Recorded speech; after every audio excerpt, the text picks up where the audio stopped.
Hi guys, Dave Pinson here, Philippine Bible Ministry. I quit doing my Through the Bible because the viewership just stopped.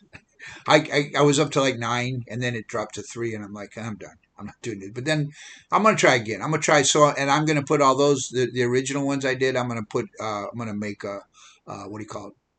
A playlist called Genesis, and then I'm gonna make one called Exodus. So I'm gonna start again and see what happens. I'm gonna pray that God will use this. I like the Bible studies. They're good for me. Um, Maybe they're not good for anybody else. Half the reason I do these videos is it ministers to me and it teaches me and it helps me to learn how to dig into things and how to explain things in a better way. And even my wife, who's not, she doesn't have the gift of encouragement. She's more like, what are you doing that for? But even she's been saying, yeah, they've been getting better lately because the Lord's organizing my brain and helping me to just helping me to have better videos. Maybe someone will find out. God's my algorithm, and it's really, boy, yesterday I was so tempted because I was watching Patrick Ben David, this guy. It's called Value Entertainment, and I mostly like what he says. He's an interesting guy. He's kind of open minded. He says he's a Christian. Um, I would call him.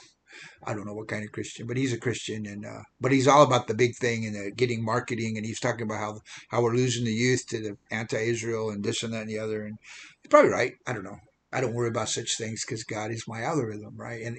But for a minute I was like, you know what? I need to hire somebody to boost up my algorithm because I need to get some financing into this ministry because we got this I could give you 10 things. Like I could use $10,000 today. I could use $20,000. There's so many things I could do, and all of it's for ministry. I mean, 90% of it's for ministry, right today. But it's not happening. Why? Because God doesn't want it to happen. Why? Because it's not happening. Because He's not. Because the ministry here is for a handful of people, and the Lord told me a long time ago, "Why are you worried about it, David? This is not your ministry. It's my ministry. These are not your people." Right? So I let go. But every now and then I get tempted to do something like that. And then I just let it go and say, remember, George Mueller didn't ask for anything. So you just let me take care of it. But don't stop doing. I feel like I'm led to do these, so I'm gonna go ahead and we're gonna start with Exodus. We're gonna go through Exodus. We're just gonna see if I get any views, and if you see me with like 3 or 4 views, just realize that I'm sorry, but I won't keep doing these. So Exodus. So you remember we left when we left our chosen people. Israel had just come into the land. There were 70 of them. They came into the land because Joseph had been God had set aside Joseph for a purpose when his brothers sold him into slavery.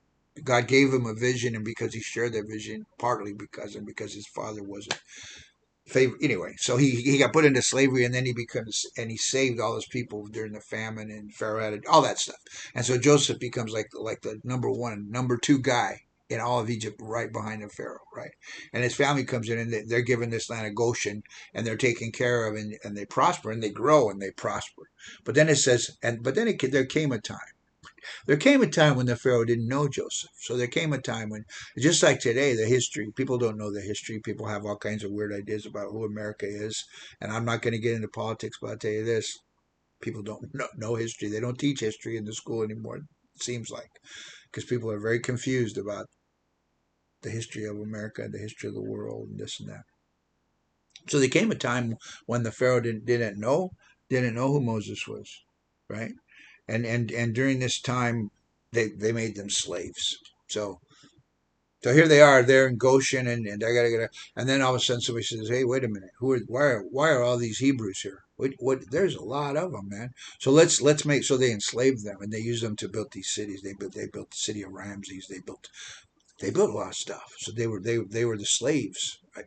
There were other slaves, I guess, but the Hebrews, there was a bunch of them, so they used them for slaves, and they were under bondage, and it was harsh bondage. It sounds like it says it was harsh bondage, right? It says it was harsh bondage, and the Pharaoh, whoever the Pharaoh was, we don't know who the Pharaohs are, by the way. We don't know if it was Ramses. That's a fictional story that we get from Scripture because the name of the city was Ramses. It doesn't mean what was a god of Egypt. So Ramses could have been a common name that he was named after later. We don't really know when all this happened. We have some different scholars have different ideas, and I don't really care. I don't really care. But I'll tell you this: there came up a king, a pharaoh, who said, we need to destroy it. These Hebrews are too strong. So here's what I want you to do. I want to kill all the male children. I want you to kill them all. So they called the midwives. You know, the midwives. They've had midwives for thought. They still have midwives here in the U.S. too. They have midwives. People can't afford a doctor. They use midwives here a lot in the Philippines. So they told the midwives, if a male child is born, kill it. But then it says, but the midwives feared God, and they refused to do it. I'm not doing that. That's wrong. So Pharaoh, or I don't know Pharaoh, but Pharaoh had his people. They called him and said, "Why aren't you killing the male children? There's male babies all over the place." And so that they made up a story. They go, "Well, because the Hebrew women are so strong, they don't need us. By the time we get there, the child's already born. It's too late for us to kill it. So, sorry." So then the Pharaoh says, "Well, we're going to throw him in the river. We're going to throw him to the crocodiles. We're going to every male child born in the next so and so time, we're going to throw in the crocodiles." So there was a Levite, and they had a son, and they hid him. So hang on, let me find the verse. Let me find the verse and chapter. I want to make sure I stick with them this time, not just tell you the story. I think that's part of the problem last time, maybe. So hang on, let's see what happened. That's right. That doesn't really say his name. So there was a Levite. He took for himself a Levite wife, and he had a son, and they decided to hide the son. So they tried to hide the son, but the son, babies cry, babies make noise. We can't hide this child anymore. They're going to kill my child. So they here's what they did. They put it in a basket, and the basket was waterproof. So they must have put pitch on it, and they made it waterproof, and they put it in the river.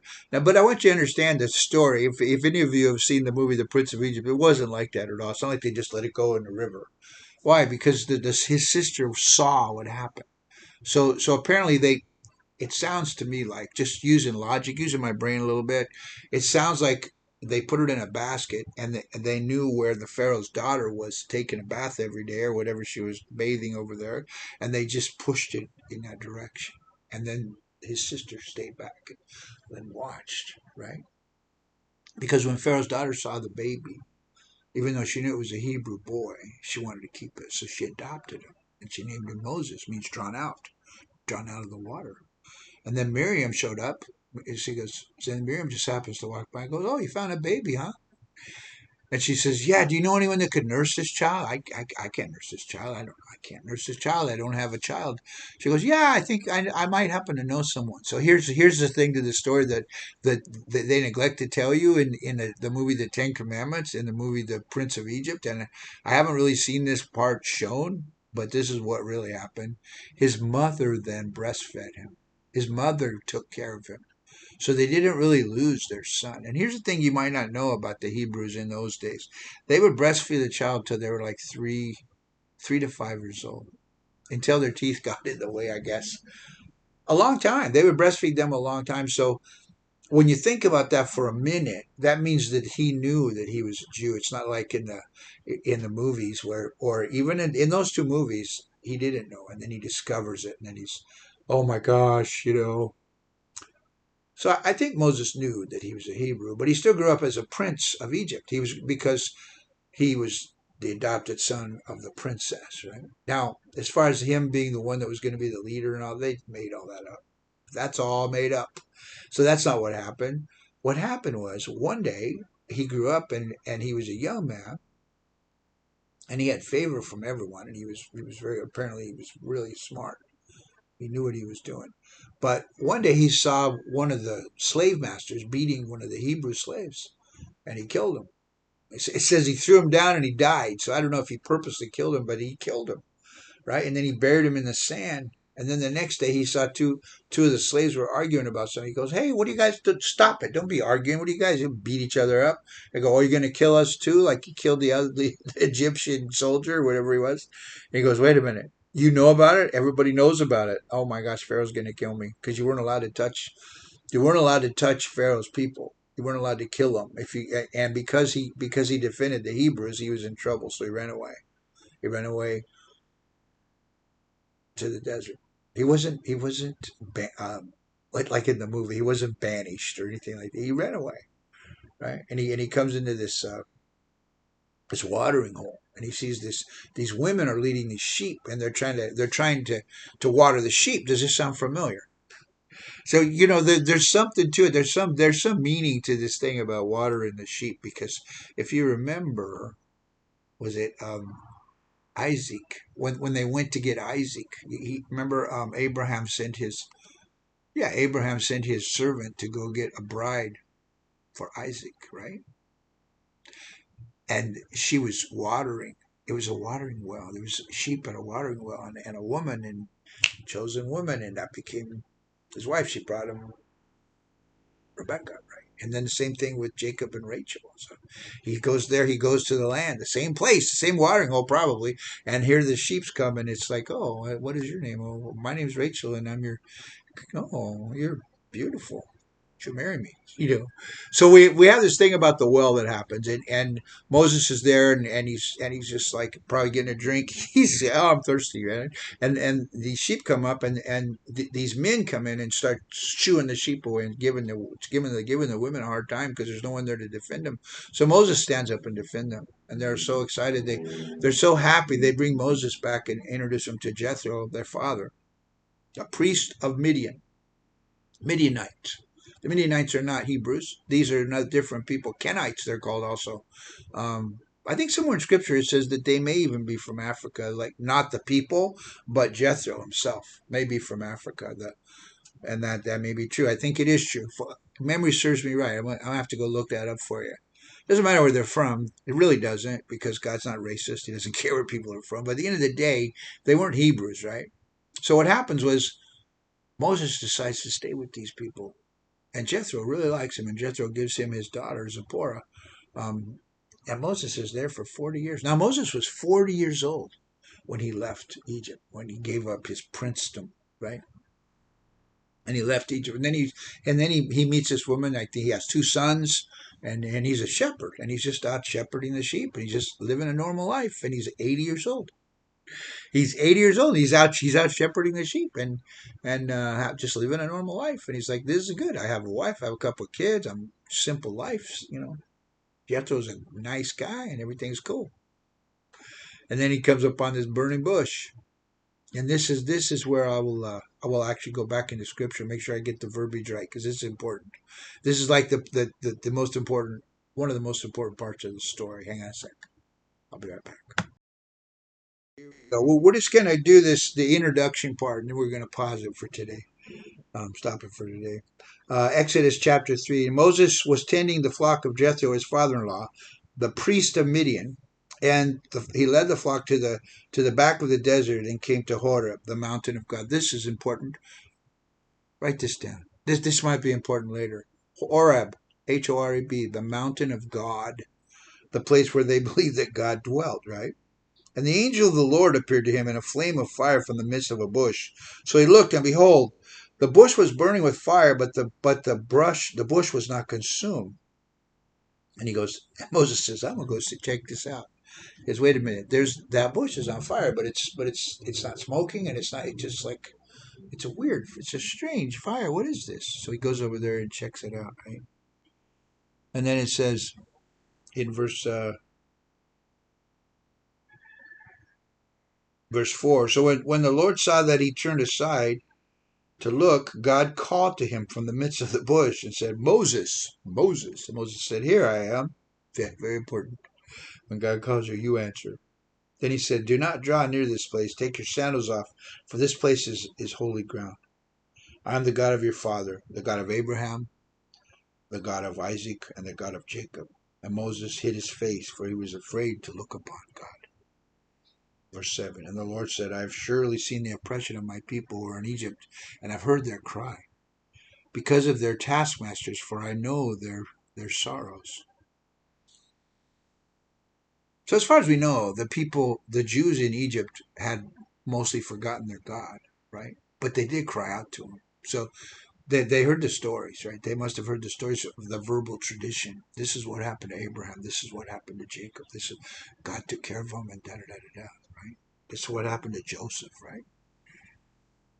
And he says, "And I've heard their sorrows." So for I've known their sorrows, and verse 8 or verse, God, it's hard to see the tiny letters. I'm old now. It says, "For I have come down to deliver them out of the hand of the Egyptians, and to bring them up from the land to a good and large land, to a land flowing with milk and honey, to the place of the Canaanites, the Hittites, the Amorites, the Perizzites, the Hivites, and the Jebusites, all the ites, the termites too, maybe. And therefore, behold, the cry of the children of Israel have come to me, and I have seen the oppression which the Egyptians oppressed them. Come now, therefore, I will send you to Pharaoh. Moses says, wait a minute. Wait a minute. Who am I? I'm just a shepherd. I've been out here I'm 80 years old. What is wrong with you? I'm an old man. I'm out here tending sheep. I got a family over here and everything's good. I don't why are you messing with me? Don't stir me. Anyway, I'm nobody. I can't do it. And he says, who am I? And then he says in verse 12, I will certainly be with you, and this shall be a sign. And he says, you shall serve God on this mountain. So he goes, you're going to bring the people back to this mountain. So this is important. This is important. You'll see later. You're going to bring them back to this mountain, and you're going to serve God here. I've called you, Moses. Oh, no. That's a scary thing. Moses said, indeed, when I come to the children of Israel, and they will say, what is his name? What is your name? And he says, I am who I am. And I'm going to stop here. I'm going to stop here with I am who I am, because this is long enough. So I am who I am. What is it? I am the great I am. So one of the names of God is the great I am, right? And they asked Jesus one time, and I'll just stop right here, and Jesus was saying, well, he was talking about Abraham or something. They go, how could you know Abraham? How could you know Moses? You're only 30 years old. And he says, before Abraham was, I am. What does that mean? He's the eternal God. So they say, well, Jesus never said he was God. Yeah, he did right there. And once again, he says the same words. Jesus says the same words one more time. Now, the Gospels are vary in the way they tell the story. It's not a different story. It's not like, well, they're wrong because they have different. No, they just tell you a different side of the story. If I were to tell you, if you have 5 people that see an event, they're going to tell you stories, and they're all probably going to give you different angles and different ways they see it and things that they think are important, right? So in one version of the story, I think it's Mark, I don't remember, but one of the Gospels it says, and when they came up and says, I guess he kissed him on the and they knew who he was, and they said, "Are you?" And he says, "Are you Jesus?" And he says, "I am." And when he says, "I am," they all fell down. And I've always thought that's really overlooked by Christians. I don't know why that's not more important in the story. Why? Because of the I am. Because he basically says, "I'm God." That's what it means. I am. I am. Because why? The power of just saying "I am" knocked all the soldiers down, and they all fell down. I don't remember how many came to arrest him, and then they got up and arrested him. They didn't stop, and he didn't pursue it. He was just showing one last time that he had power. He says to Moses, I am who I am. I always call it the Great Popeye. I don't know why. And I used to love that Robin Hood movie, Popeye. I do love that movie. I am what I am. I am what I am. I am. Because that's what Popeye would always say. I am what I am. Popeye the Sailor. I just think it's cute. It's called a mnemonic device, my educational friends. It means it's how I remember it. I am what I am. And then God says, I am who I am. Because why? Because he's eternal. That's important. God is eternal. He says, I'm not the God of, I think in another place he says, they talk about the resurrection. He says, he's the God of the living. He's the God of the dead. He's the God of the I am. He's the God of forever. He's the God of today.